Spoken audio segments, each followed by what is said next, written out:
because that's the old mentality of work hard, get a job, get a mortgage, get a pension and retire. I just went through a stage, I was untouchable. There was nothing I couldn't do. Nothing. And then bang, stopped. But then there's a thing called burnout that comes with it, and there's another thing called reality that you've got to accept every now and then. And all the money in the world, it don't stop reality. What was the reality that he... I lost a baby. The day after we announced it, Georgia started bleeding. And then I spoke to the doctor, and the doctor was like, mate, I'm telling you, this baby, there's no way on the planet this baby can survive, mate. And so she had to get a termination. But I've never, ever spoken to a man about it. And when I spoke to you on the phone, I realised I made that mistake. But we forget about the partner in this case. And what struck me about you was telling me how much of an impact it had on you. And I just had a kind of a realisation, of course it would. It's only that much of my life, and I didn't know that. I thought the business was everything. It was me, my son, my missus in the business. Don't care about anything else. Yeah, my mum's the one that pushed me and made me what I am today. And Georgia's the one that brings Brody up, so I'm not even listening to any of that bollocks. Yeah. But Georgia needed the support of a man round her. Yeah? So I can't even give myself time to even think about it. I need to be strong. I've got a kid. The bills ain't gonna stop, are they? The business ain't gonna stop. So did you go back to work straight away? I ain't been back to work since. Tommy, hello. Hello, how are you? Welcome to Millennial Mind. I'm good. How are you? What are you laughing for? You're just a funny character. Do you think? You are. I've been around you for about 20 minutes and I can't stop laughing. Well, thanks. Is that a good thing? It is a good thing. You've got a good energy. Oh, thank you. I'm really happy to have you here today. I'm so happy to be here. We got there in the end, didn't we? We did. But one of the things that struck me most about you when I spoke to you for the first time was you have no qualifications. Yep. You couldn't read or write. And yet you were a multi-millionaire by the time you were 30. Yeah. And you were in Forbes 30 under 30 when you couldn't read or write. Yeah. Talk me through that. I became a multi-millionaire at 26, I think. I think I was younger, actually. And it all stemmed from me not having the qualifications to go on and do normal things. For example, my mum and dad wanted me to go down the same route as my brother and get like a degree in university, college, and do all that sort of stuff. I did try that and failed at it because the algebra and then obviously the reading and writing. When I say I can't read and write, I can read a text and I'd be able to write an Instagram post. But when it comes to having to read a contract, my attention goes from the top line to the bottom and then it starts going all round. So I used to get my B's and D's wrong. So I'd like do it the wrong way round. And if I had to write 32, I'd write 23. And I just used to just be jumbled up. Everything was. But I was used to that, and I always thought it was dyslexic. I always thought I was a dyslexic. I had a teacher told mum and dad years ago I was dyslexic. There was nothing they could do with me. I had a support teacher in school, and it lasted about 2-3 months. And when I had this support teacher, I was in year 3, and I've got quite a good memory. I can remember a lot. And I remember actually twisting this woman around my little finger to the point where I didn't have to do any schoolwork when I sat outside the classroom with her. I'd just sit there and talk about motorbikes, because I was obsessed about motorbikes. And from the day of being able to do that, I knew that I had a talent in something else, and it weren't like academics. I still remember everything about this woman. I remember her saying she fell off a motorbike, she lost her balance and it was inside her ear. And from that, I was like, well, I get a lot of information out of people and then I can learn that way. So I started self-teaching from like the age of around 6. Okay. To the point where I was so annoying you couldn't be around me because I'd just ask so many questions. 2 things about me. I ask a lot of questions, and you'll notice as well, I speak over a lot of people a lot. It don't come from a rude place. It comes from my ADHD, which has only just been diagnosed. So, yeah. Why was it just diagnosed? It wasn't a thing. It wasn't a thing. And I feel like a lot of people from my mum and dad's generation, they struggle with acceptance. Well, I don't. I accept and carry on. Acceptance with what? Everything. So, my brother's got like the best grades in the country in university. For every year he's at university. He was there 6 years. Wow. He's an absolute genius, my brother. My dad's a genius as well with IQ on paper. He's got a genius IQ, my dad. Oh God. And I can't even spell my name, but I'm fucking good at getting money. Sorry, excuse my French. Okay, so tell me about that, because there's going to be people watching, listening to this, thinking, okay, well, I'm perhaps not academic. Yep. I struggle Yep. with reading and writing and all these other things, and I don't really know what to do and where to go. So how did you discover what you were good at? What got me to where I am today, and I want to talk about this after, really, yeah, is when people say hard work is the thing that makes you successful, because that ain't true. It's completely not true. I'll tell you that right now. I find it really offensive when people say that. Why? Hard work doesn't make you successful. You need to have hard work to get to a certain place, but binmen work hard.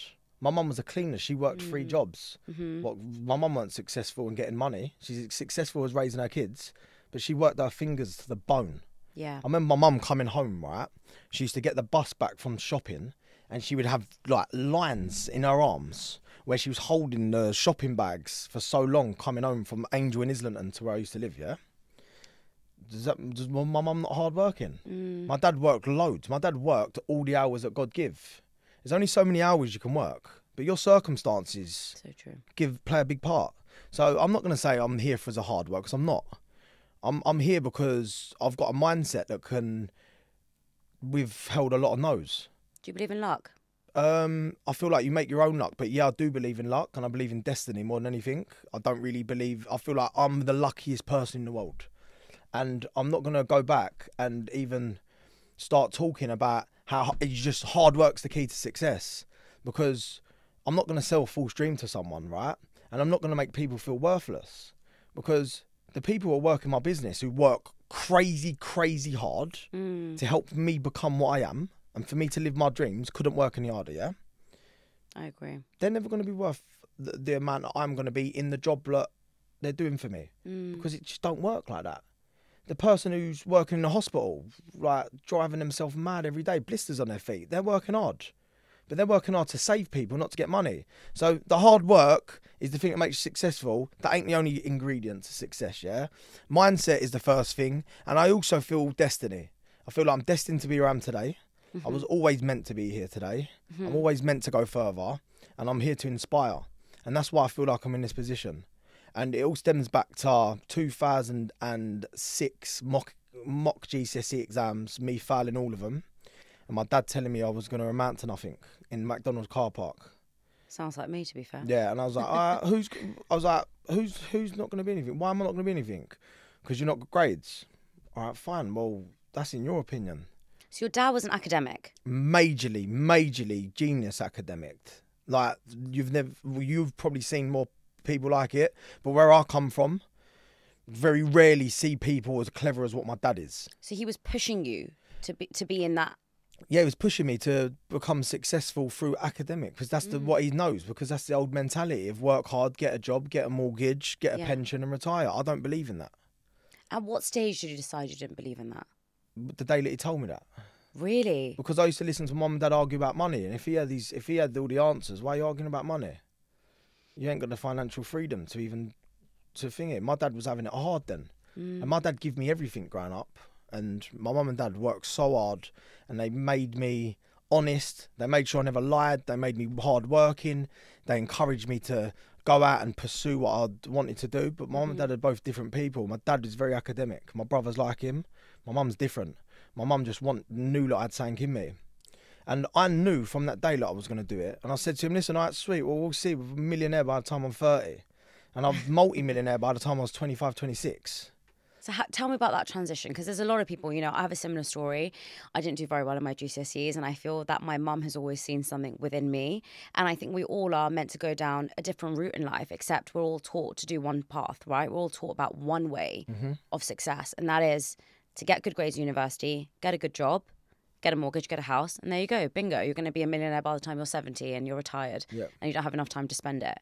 But tell me about where you learned about this financial freedom, because there's a lot of people at the moment that are like, how do I become financially free? But I didn't know about this term financial freedom until I was about 25, 26. I feel like I knew about it from the age of 10. My mum bought me a motorbike on her credit card. And I remember it was £590, and she bought it in like a motorbike fair that I went to. And it was like the best day of my life. But then also, looking back at it, it caused so much problems. because I remember my mum and dad arguing about the credit card bills for years onwards.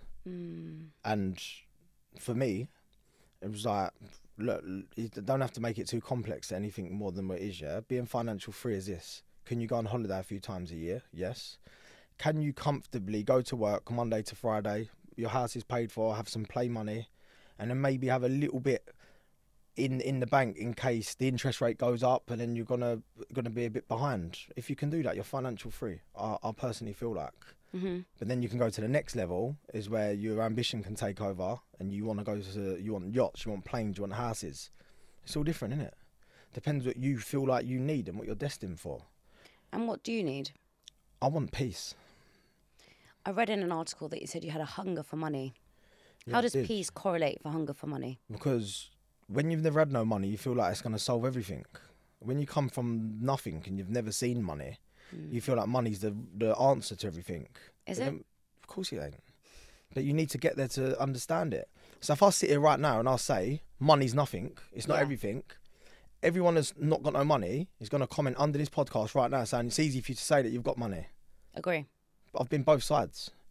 Having money is fantastic and I welcome it into my life more than anything, because I want to spread it and I want to be able to do what I want in my life. I want to be able to build. I want to be able to do what makes me happy. Doesn't make you happy though. You have to find it within to then to be able to build on it. I've been at the point before when I've got millions in the bank, and I was the most unhappiest I'd ever been. Why? Because I didn't understand where the happiness was coming from. I thought the money was going to buy it. There's only so many cars you can buy. There's only so many holidays you can go on. But if you've got no peace inside, what are you doing? You're filling voids, and it's like that. Bang, bang, bang, bang, bang. It's never ending. When you start, that money actually goes down, and then you work on yourself and you work out how natural things make you feel good. Getting up in the morning, training, watching the sunrise, being grateful, helping people, giving opportunities, being there for people. That's what real life's about. Money's a man-made object. It's nothing.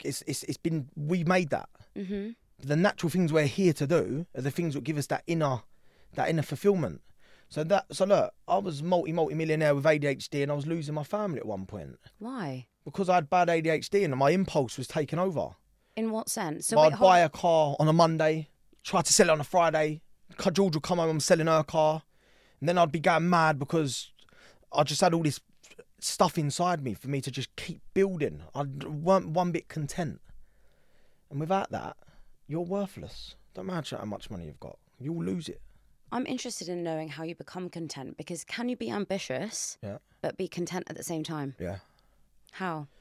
You have to, and it took me some really. I've had a really bad year this year. Yeah. I'd say God has given me these last few years as a proper like, it can give me everything but also take it off me at the same time. I need to really now to learn what to do with it. And I've gone from having so much money around me, I didn't know what to do with it, buying houses all over the world, not appreciating it, just spending it like it is what it is. Is that because you grew so quickly? No, but I was always, everything I do is investment purposes. I don't go and spend money on ridiculous things. Like, I'm that guy that won't buy something unless I shop every shop to find out if there's a better price. And if it's a tenner and I've lost out on it, I'm fuming. Yeah. That's who I am. I don't lose money on cars. I only make good deals. I just need to have small wins all the time. But them small wins started to take over my life, where I found it very hard to be able to be in between businessman, family man. And when you're living and breathing it, the business deals I had to be really strong for, really firm. I'd go home with the same attitude and be like it with my family. Okay. And then you become someone who you're not. You're just always on the back foot and everyone's against you and you're arguing, and it just ends up tough. For having ADHD, having like problems at home, having problems in business, but still having loads of money around me, it's really uncomfortable because you can't go out and you don't spend it. You're scared you're going to lose it constantly. You don't got that peace. You've got this big void in your body, yeah? Until I got tested for ADHD, got it sorted, started to then understand that I needed to separate both things for me to be content. So I need to be content with my family, but then never content with business. Do you know what I mean? Yeah. So then I developed something, and this is what really made me really, really concrete. I looked at what I had to earn monthly for me to keep my life where it is. And I thought, without any businesses, I can easily generate that money and give my son a comfortable life, my family a comfortable life, and just carry on, yeah? Okay. And I was like, I'm willing to lose it all. I'm going to go and be a good dad and then work backwards. So if I have to lose it all in me doing this, I'll do it. Because I'm going to go and find a peace first, and then I'm going to go and tackle everything else. Does this make sense? No. It doesn't. When you say lose it all, so you were already... let's rewind a bit. Yeah. In 2020, you had generated 11.8 million in sales for Mallet, right? And that was in the pandemic. I tripled that in the pandemic as well. So you tripled it in the following year? I think I've something like 25. That was the stat that was in Forbes 30 under 30, and I was shocked by that. So you're telling me you've tripled it? I think my peak was 25 million. That's crazy. In 1 year? Yeah. So let's rewind a bit. How did you get to building 25 million in sales 1 year? This is where I'm going to contradict myself. This is why my story is a hard one to tell, because as much as I'm an aggressive businessman, I'm also someone that just wants peace, as I just said. But for me to build that business, I had to really, really, really just live uncomfortably. What do you mean? Nothing comes before the goal. I need to just carry on. No matter how much money I make, I need to make sure that I'm there. And I need to make sure that it's being driven. Push, push, push, push, push. No time to have any other conversations. Don't talk about anything else. The goal's the only thing that we're pushing. And what was the goal? Take it to the moon. Take us to the moon. And then every time it was like, all right, I need to crack the States. All right, what, Canada, cracked Australia. Before I knew it, I stopped making goals, because by the time I'd set out to do one, I'd done 3 of them. Literally untouchable, absolutely untouchable. I got that. I just went through a stage. I was untouchable. There was nothing I couldn't do, nothing. And then bang, stopped. Out of nowhere, gone. And it was for the best, because the business is only that much of my life, and I didn't know that. I thought the business was everything. It was me, my son, my missus in the business. Don't care about anything else. Don't talk about anything else. I don't care. There's no conversation to be had with me and you. Don't small talk. I don't want friends. Don't ever dare send me a voice note longer than 10 seconds, because I'll block you. Straight, I'm being honest. That's the mindset I had. Is unless it's about the goal, do not talk to me. Don't invite me out. I ain't drinking. Didn't drink for years. I'm not doing nothing. I'm going to smash this goal. And I ain't stopping till I get there. Until I got unstoppable. But then there's a thing called burnout that comes with it. And there's another thing called reality that you got to accept every now and then. And all the money in the world, it don't stop reality. And what was the reality that hit you? I lost a baby. And I didn't just lose a baby. I actually turned my whole life upside down, because I went through a stage in January, and I feel like I am brushing off the business part here. I'm brushing off what I've done, yeah? And all I really want to talk about the business today is I've done what I set out to do. And for me to do it, I risked a lot, and I made it happen. But I needed a reality check, because when you're smashing it and you're not getting told no, you're the man, ain't you? Everyone around you's on the payroll. Yeah. You're the man. No one's going to tell you anything different. You're smashing it. But when reality actually comes, yeah, and hits you, you ain't nothing. You're nothing. And trust me, it comes. I thought that a few times that, well, I'm all right. I can get through anything. And the first one was my type 2 diabetes. Last year, they told me that I was had type 2 diabetes, and if I didn't lose 10 kilos, I was going to go down a really spirally path. I lost that in 6 weeks, and literally just turned my whole life around in 6 weeks. So for me, that's another thing. It was a wake-up call. You're ruining your body, but then I'm also like, well, I'm the man. I can change that in 6 weeks. I've just lost 10 kilos. Yeah. Anything I compete with, I can fix. Done that. Then I had the ADHD thing that come just after. And I fixed that, saved my family. I'm the man. And when you get told your baby's dying, man, and there's no way. Tell me What about that. What are you gonna throw it? What happened? Why were you told that your baby was It dying? come at a time, yeah, where I was going through I had a year of really, really intense business. And it was tough on me, like, it was really tough. And I was like, when I get out the end of this, I'm going to just devote a bit of time to my family. And it was a year of, like, so intense. Everything was so intense. And I got to January, I'd done an acquisition that I was hoping to do. And it was, like, the best year of my life set to be. And I got what I wanted. And then we went to Spain to celebrate. Start looking at wedding venues, put a date in to get married. Best year of our lives coming. Georgia got pregnant as planned, first time. And then we get to us being us, just found out. We go to a private doctor, get a scan at a week. It was like, oh, she's pregnant, so we're buzzing. Another week goes, we go back again. It's like, you can't see the baby. Go back after a few weeks, the baby's there, you can see it's kicking around. Get attached to the baby. And then we start filming our show on the first day filming. Announce it to our family. And she was only like 4 weeks. And I said, sank in me was like, George, do you think this is right? Us actually talking about this now, it's like really early.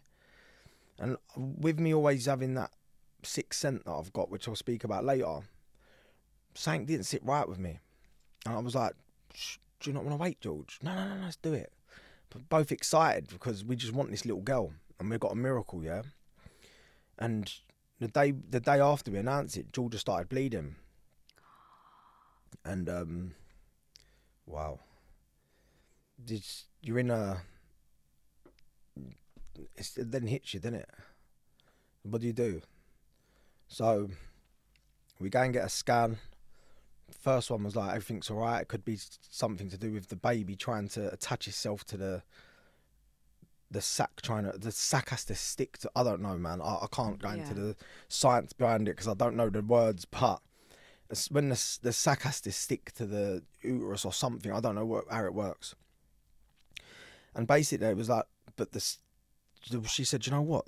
The sac don't look big enough for the size of the baby.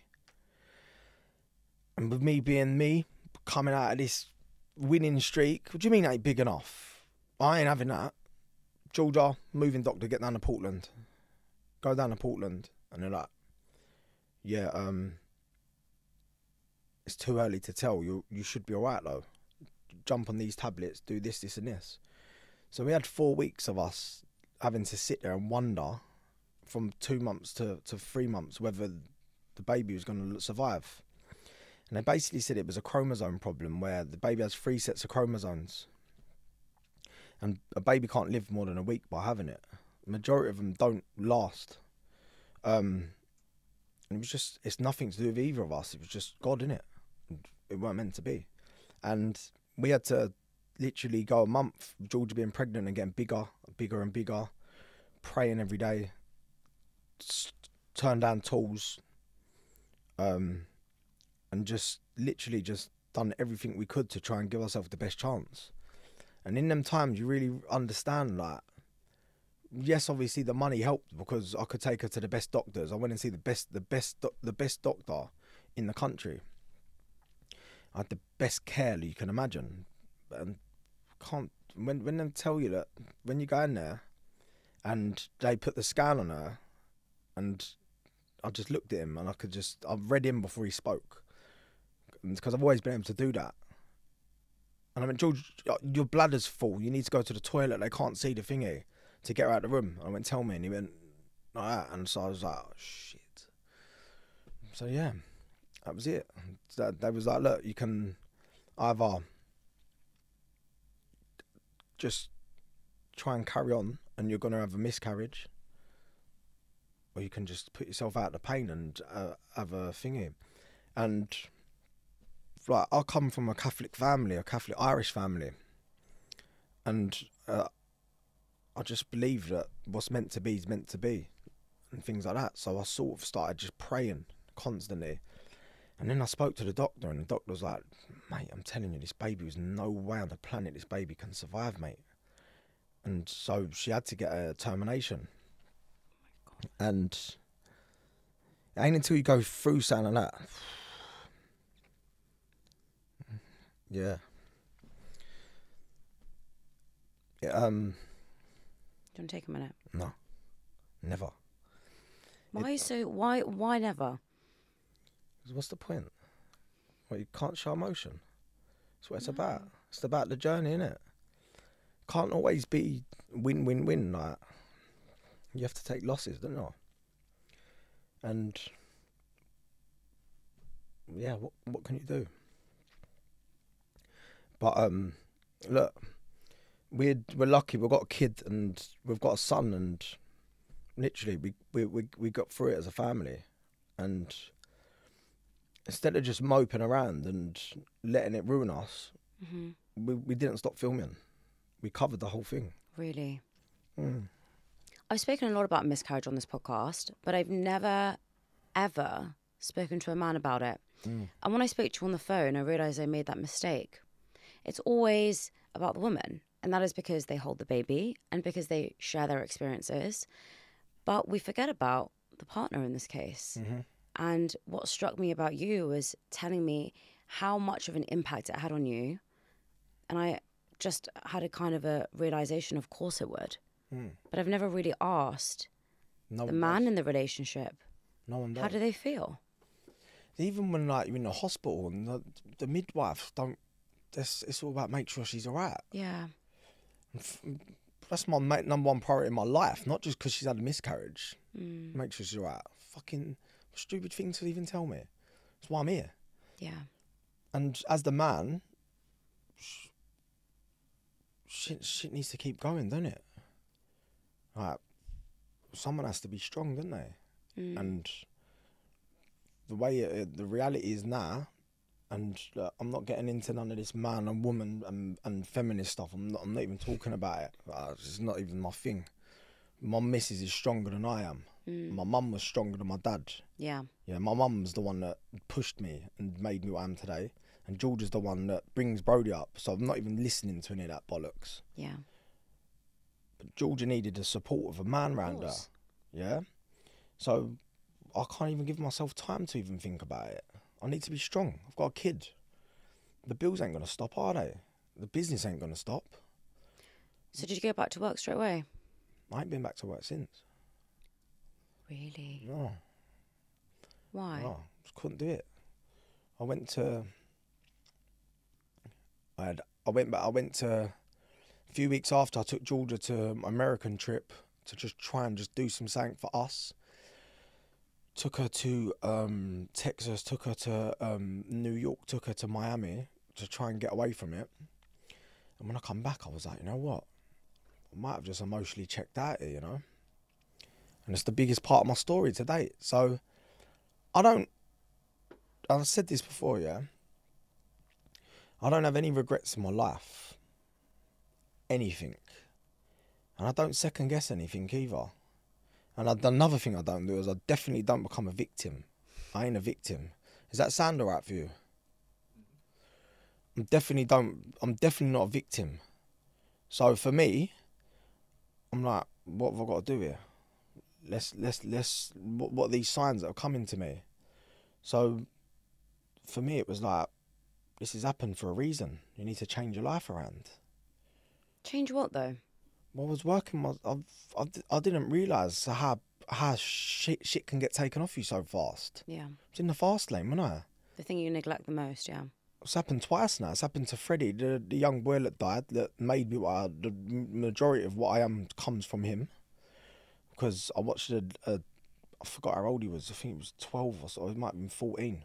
And he died. That changed my life. My first hit. And the second one was this. And I thought to myself, if this is something which is happening because I'm not taking the signs that have been given to me, yeah, and there's something else for me to do, I don't want to lose anyone else in the meantime. So I need to change my life. I need to. So that's the way I looked at it. But Tommy, you just said that the bills don't stop and nothing changes. The business won't run itself. That contradicts what you've just said in terms of you stopped working. Yeah. So did you lose it all? We'll see, innit? That's it. I don't have the answer. That's it. What do you do? That's why I explained to you at the start. There's two sides of me. Yeah. One of them wants to carry on pushing and build this brand. Yeah. And the other one is stuck where, well, I need to go probably down a different route because this shit's real. Of course.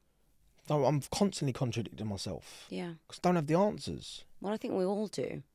I'm fine to do that. And I think everyone always waits for something bad to happen until they make that decision, right? With anything in life, by the way. Of course. With your health, okay, that's when you'll do it.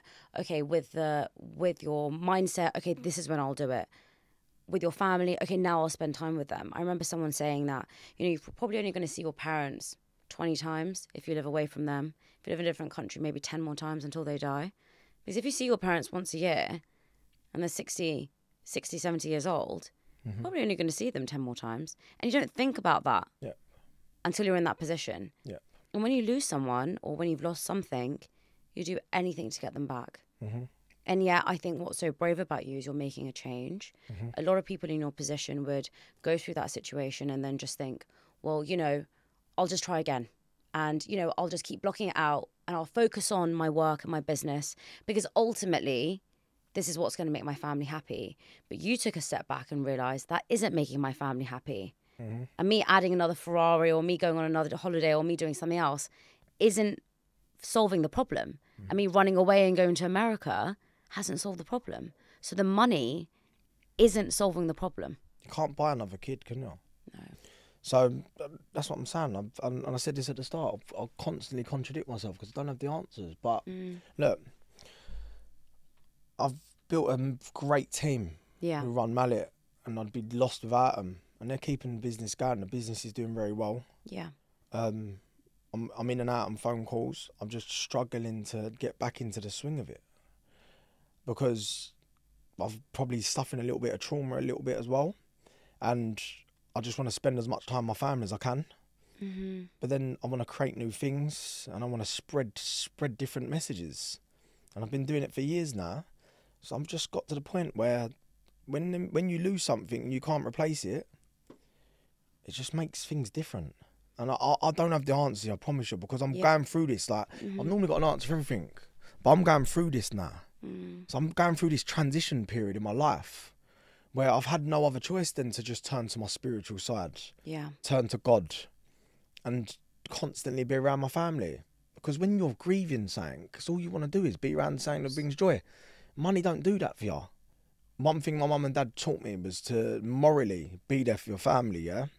And if I would have left Georgia and my little boy to get back in that office, to keep trying to churn numbers, they wouldn't be happy with me. Yeah.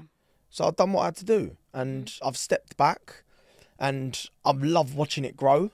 And I went to Spain with my family, and that's where the money started working for me, actually. Because I took 3 months off from my family and just me and them, and invited people over. And I lived my life for 3 months, which I've never been able to do because I've always been in that office driving myself mad. Yeah. So I found peace. It come at a cost, but I found it. And now I know what I want in my life. And it just took a lot of horrible things to happen to me, where at the time you can turn around and think, oh, what's going on? For me, I was like, this is the transition. It must be the transition. And I'm grateful for everything that I've come across in the last year. Everything you talk to me about seems that you're very detached from your body and very much looking at it from a very holistic sense.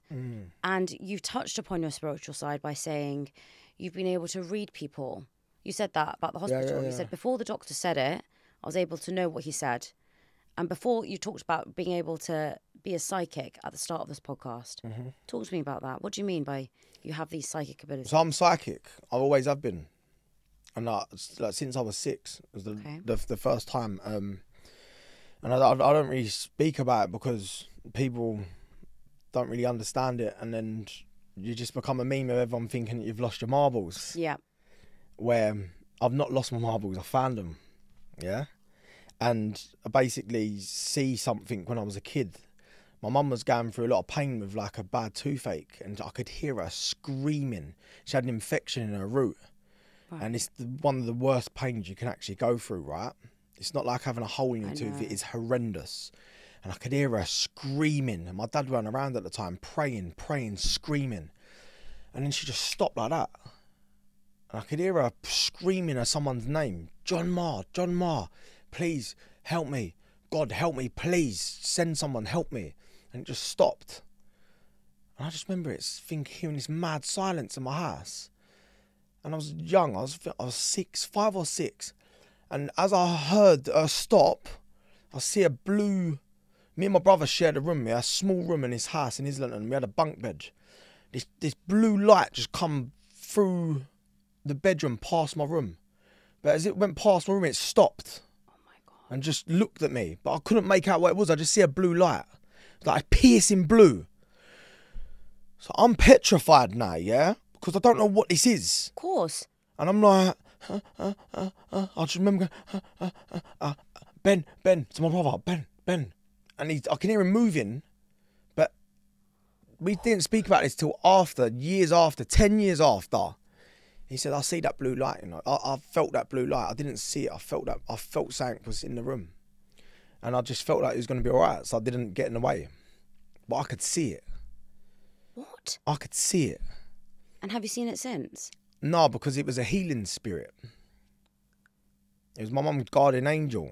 And it was a guy called John Ma, which is the guy she was praying to, which is an uncle of her that died. So, off the back of that, I couldn't sleep in the house. I was going through really bad, like, Mum, I can't go downstairs. I can feel it following me up the stairs. Every time I go downstairs, I can feel it. And I lived in like a Georgian like basement of a house, sort of, where I come from, right? And every time I went down, I'd sprint up the stairs to get back up. So we only had one toilet, it was downstairs. So I'd go downstairs, go a wee, and I'd have to run back up. And I'd always feel it behind me. I'd always feel this presence from that day behind me. And I didn't know what it was, so I was uncomfortable. So my mum took me to a church. And it was a spiritual church. And as soon as I walked in, the guy was like, wow, do you know what you've got? And Mum was like, before you speak to him, speak to me. What do you mean? Like, this kid has got a crazy, crazy gift. Like, it's actually, I can feel it coming through you. Like, this is crazy. What? Yeah. And I was like, I don't want the gift. I don't want to keep getting followed by ghosts. Stop it. I was about 7 now, yeah? Never forget. I can just imagine you as well. Imagine it. I was in this little spiritualist church, and that time I was in Romford, and it was near like the brewery in Romford. I'll never forget, it was this little chapel, and I was in there. And I was like, Mum, do you reckon he actually means that? She was like, well, we must do. So next thing you know, I'm sitting in between these, there's about 30 people in this room. Yeah. And it was like, do you remember Colin Fry used to be on telly? He used to talk to the people and give messages. Yeah. Small messages. We're in this room, and she's like, he goes to the woman, talks to some woman, and then after, you, the gifted one, starts telling me things. So I was like, thank you. You. And the whole room now's tooting. He's like, I'm sorry, everyone. I can't deliver any messages apart from this kid here. He needs the messages. Don't buy so many pairs of jeans. Don't have it with so many good time girls. You don't need to change your shoes every 2 weeks. They're going to ruin your feet. But I was 7, so I'm thinking, what are you talking about? I got one pair of shoes I have to wear to school and when I go out. But he was telling me my future. And he was telling me that if I keep changing my shoes, my arches and my feet ain't going to develop. And I've got flat feet now. No. I developed sciatica and all mad things. I ended up like having a lot of girls around me when I was a kid that just sent me off of focus. But I got told this at 6, 7. But then it started developing more and more. So I'd be able to read energies of people from young. So teachers, I'd be able to sit there with a teacher and I wouldn't be able to gel with them. Energies didn't match, can't talk to them. This is before people was talking about manifesting and before talking about The Secret. So before all of that. I was literally doing this from a kid. So then what happened is I come into, like fast forward 10 years, someone was viewing a property and it was in a old mental asylum. Right. And the property was in the clock tower. And no one's ever lived there for longer than 6 months. So he brings me in to view it. He's getting a deal. And I go up the stairs and I was like, bang, fainted. Couldn't move. Stuck. I was on the floor. So they had to drag me out of the room and bring me down the stairs. And it turns out my energy just got like gone to a bad, the energy of the bad spirit overtook me. I was like, bang. So then started really getting into my spiritual side of how I could protect myself. So how I can not be so open to spirit. So I don't have to, in case I bring them home with me. How do I stop that really horrible feeling that they're being watched all the time? Fine. So that's how it started from there. From the age of 6, you had this spirit within you, or the spiritual side, right? And I actually do think that a lot of us are psychic. I spoke about this with Mo Gauda on his podcast, that we all have psychic abilities. As you get older, you become a lot more dubious and a lot more nervous, and you kind of ignore it. And then I think a lot of people lack that intuition because they're scared of it, right? But I do think a lot of people have strong intuition and that strong feeling and that sort of strong sense of someone telling them what to do and what not to do. But anyway, that's not what I want to say here. No, but I believe in that too. But what I wanted to ask you is, if you were tapped into your spiritual side from the age of 6, when you were building Mallet and you were going through the stage of like vigorously building this company to be what it is, did you not get any messages telling you to stop? I don't get them to myself, you know. What do you mean?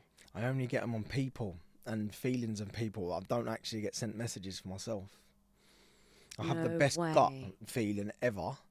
I can tell you intentions. I'll tell you intentions in and out. Like, what are my intentions? I'm not going to say it on the podcast. Oh God. It's not. I'm not saying. No, it's not bad. It's not saying it's bad. No, I'm not saying it's bad. Yeah. But it's just like it's personal. I agree. Personal, Yeah. I agree. Shouting people's things out, but yeah. I just you don't send them for yourself. But I've got this very spiritual feeling of how possible it is for me to do anything. And gut feeling is when to do things and how to do it. My intuition, nuts.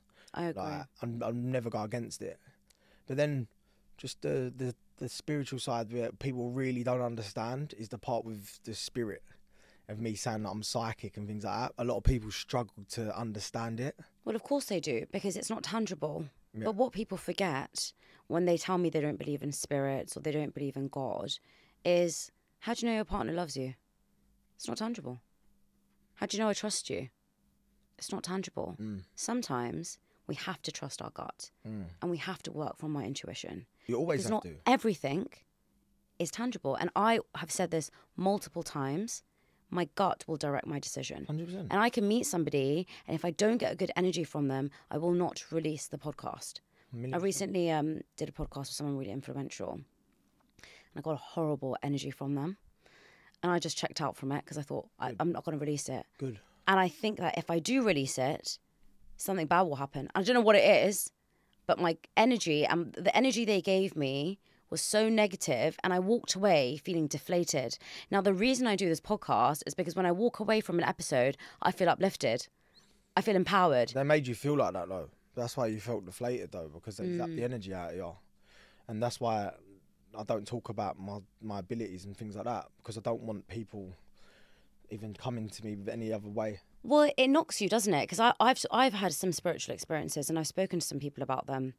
And I remember when I did and someone said, oh, come on, Shivani, that's ridiculous. And for a second, it made me doubt it. And I remember speaking to someone about it after, and they said, why did you tell them? And I thought, you're right. I'm not going to give you 100% when you can't accept 100% of me. And that's why when you asked me who my favourite guest was, it was Zizo.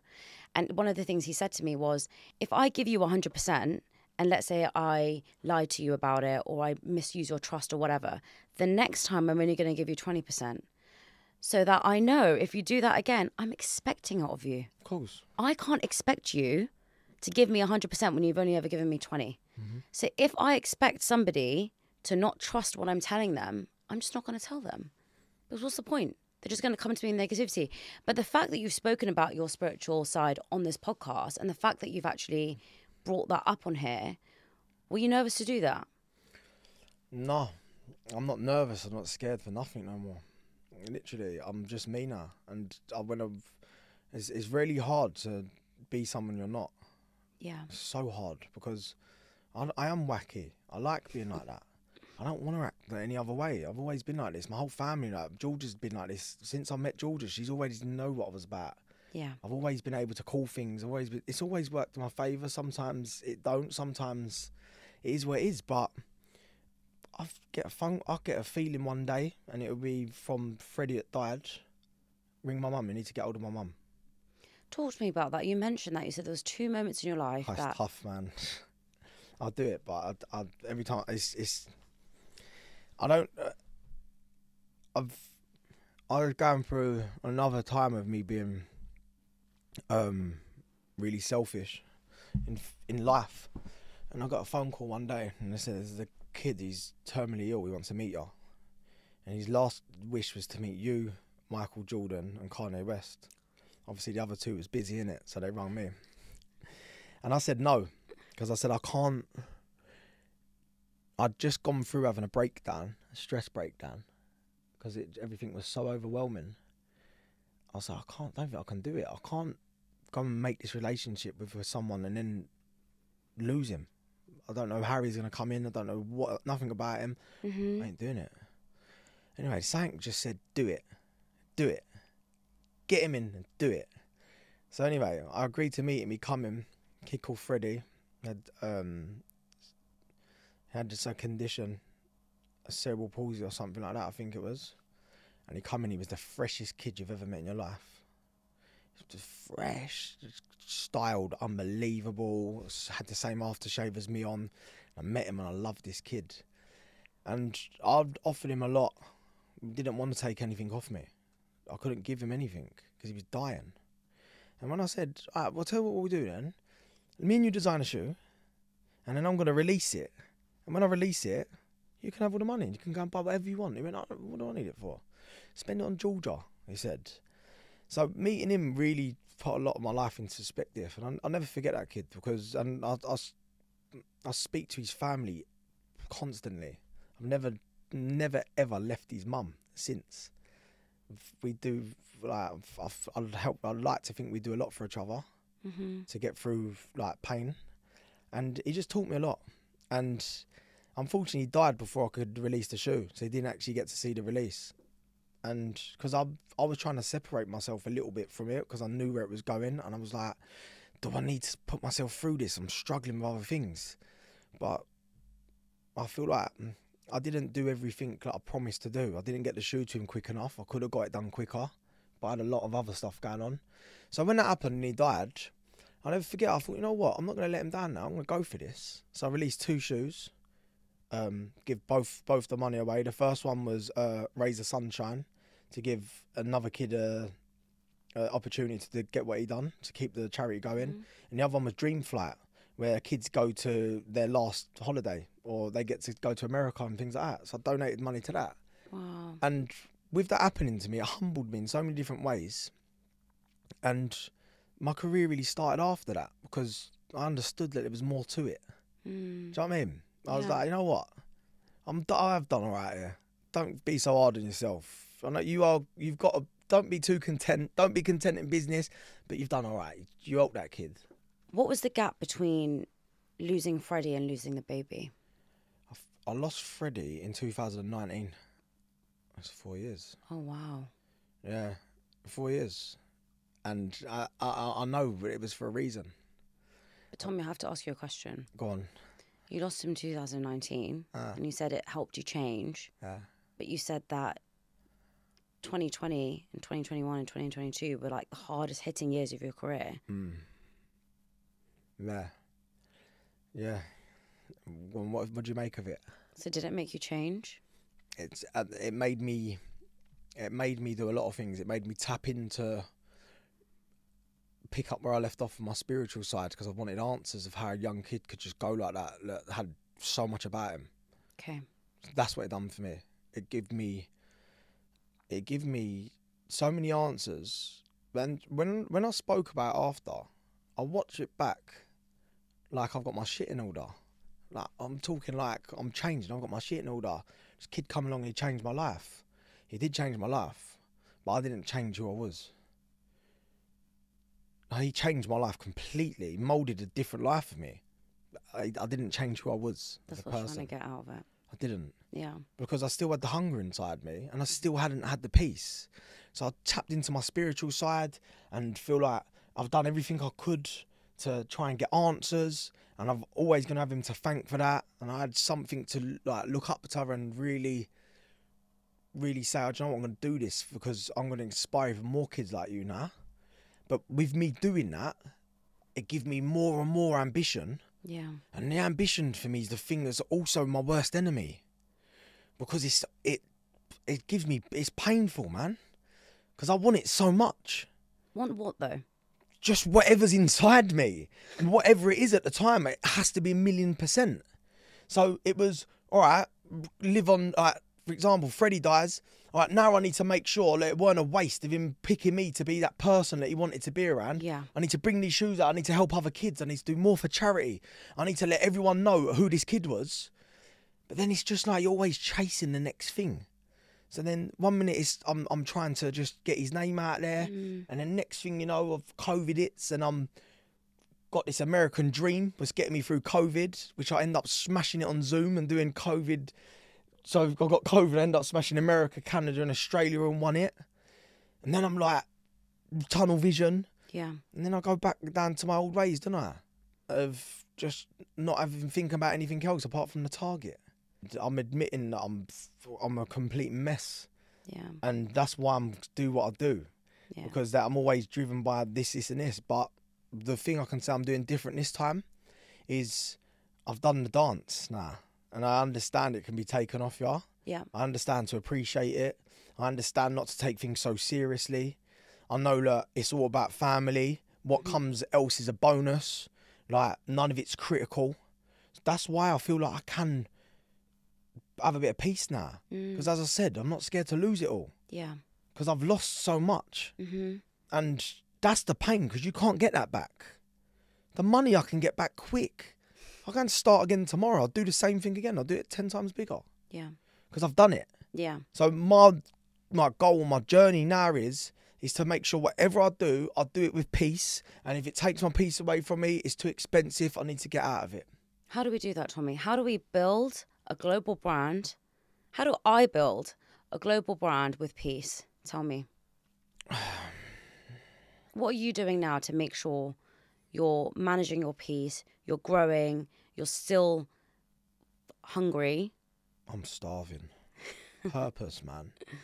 Purpose. So the way I look at it now is I'm going to do it 100 more times because it's what I'm here to do. Yeah. But I'm going to do it different. It's about finding the purpose of why you're doing it. This is my new thing, whether it works or not. Finding the purpose of why I'm doing it. Finding out how much time I'm willing to give away from my family, and then working out if it's going to be worth it. Yeah. So, for example, 75% is going to my family. There's it's not negotiable. Got it. 75% is my family. Your time? 75% is going to my family. It does not matter what comes to me, it's going to my family. And I'm telling you, I contradict myself a lot because I'm lost in business and family. That's something that I will not give up. Yeah. There'll be times when I'll have to say, all right, Georgia, Brody, I'm going to have a really stressful month here. What I'm going to do is I'm going to smash it out, but then we're going to go straight to Spain, to our happy place, and I'm going to make it up, Char. That's one thing, because then I ain't going to have the guilt inside me, which is really grinding away at me constantly.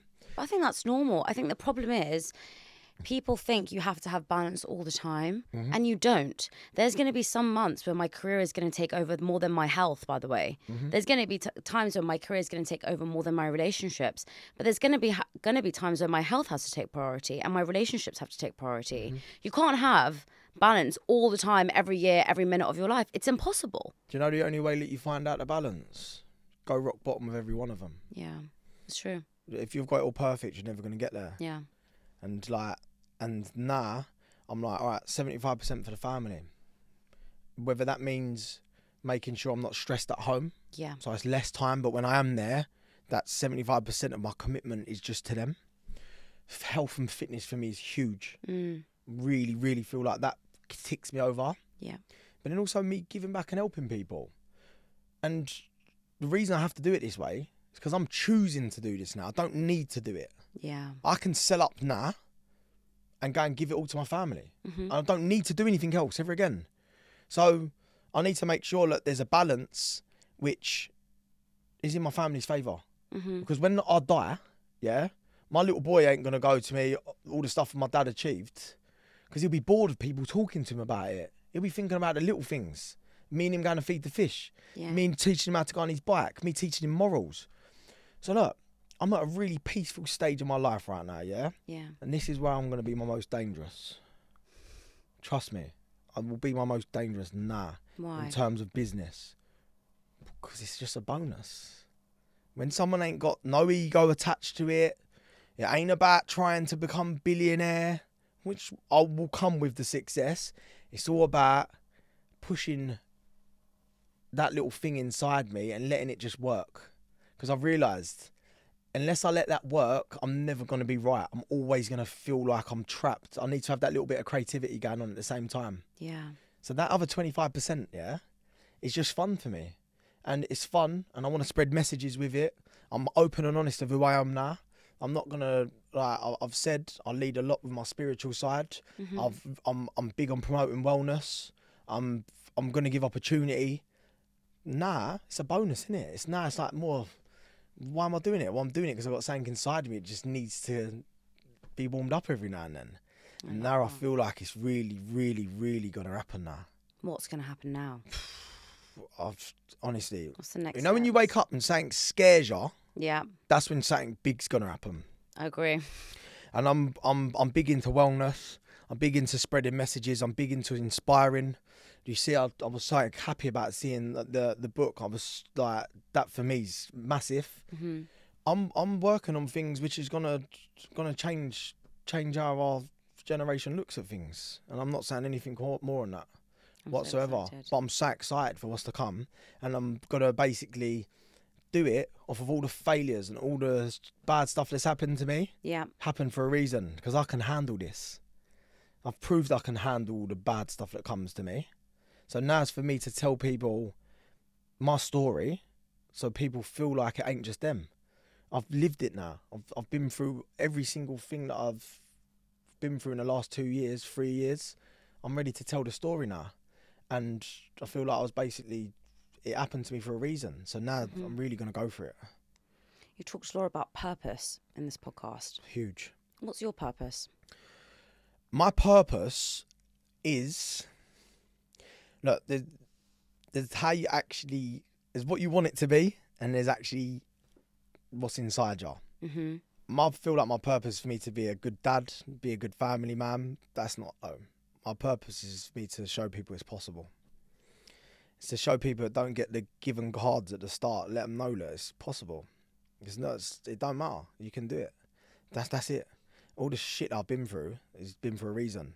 And that kid, I got a craziest message this morning off someone, yeah? Okay. And this was, I hope you don't mind me reading it, but it is what it is. I won't read out what the brand was, but I got a message earlier and I was like, whoa, that's why I do this. Because I'm actually doing things which are helping people. I just want to thank you. I remember being 16 in school, talking about Mallet on a bus to someone, saying it's achievable for kids like us to do some sick stuff. This Friday, I launched a collaboration with XX, and I used to wear fake ones of that as a kid. Just want to show love to people inspired along the way. Thank you. I love that. This kid's doing a big collaboration here. That's mad. And funny enough, the kid he's collaborating, my friend owns the company. So it's like, them things there, it's like, wow. Mm-hmm. You need people like that in your life, don't you? You need figures to look up to. 100%. And the figures, I didn't have anyone to look up to when I was a kid. Mm-hmm. I looked up to... And now we have access to them. We have access to them, but then also there's a lot of bad ones that people look up to. True. And I don't want people to look at life and think, oh, I'm going to be a reality TV star, then I'm going to make it, because trust me, that's not what you want in your life. Well, that's why I didn't even ask you about Towie on here. Yeah, because it put me where I am today, and I'm forever grateful for Towie, forever. Yeah. I'm not going to sit there and go, I'm bigger than that, because I'm not. Of course. But we're not talking around your show on that, right? No. Yeah. But they give me the platform for me to get to where I was. Yeah. But they also could have ruined me. Yeah. Because it's crazy how it works, yeah? And I've done a lot of things where I'm lucky I got out of, and if I weren't myself, I could have ruined my career 20 times over. Yeah. Still space for me to do so as well. But I feel like that inspiration, that little push of giving to people who was like me growing up, like the kids with ADHD. Yeah. Letting them know, listen, let them, it's proper. You can be like me. Believe in yourself. You can do it. Work hard, believe in yourself, find purpose. You can do this. Don't have to turn to all the stuff on the streets. Yeah. Don't have to do it. There's so many little messages that I want to get across, and there's so many people I want to help. So that is my purpose. I basically feel my purpose is for me to show any kid that was like me growing up, it don't matter where you come from, if you're willing to work hard, find a purpose, give 100% all the time, and just always believe in yourself, I feel like you can do it. And that's what I'm here to spread. I love that. Tommy, thank you so much. Thank you. I feel like we could have talked for another 6 hours. Easy. But I really appreciate you coming, and I'm sure that this podcast is going to help so many. Part 2, I'm going to come back and I'm going to tell you what the journey is. Let's do it. I already know. Thank you. Thank you.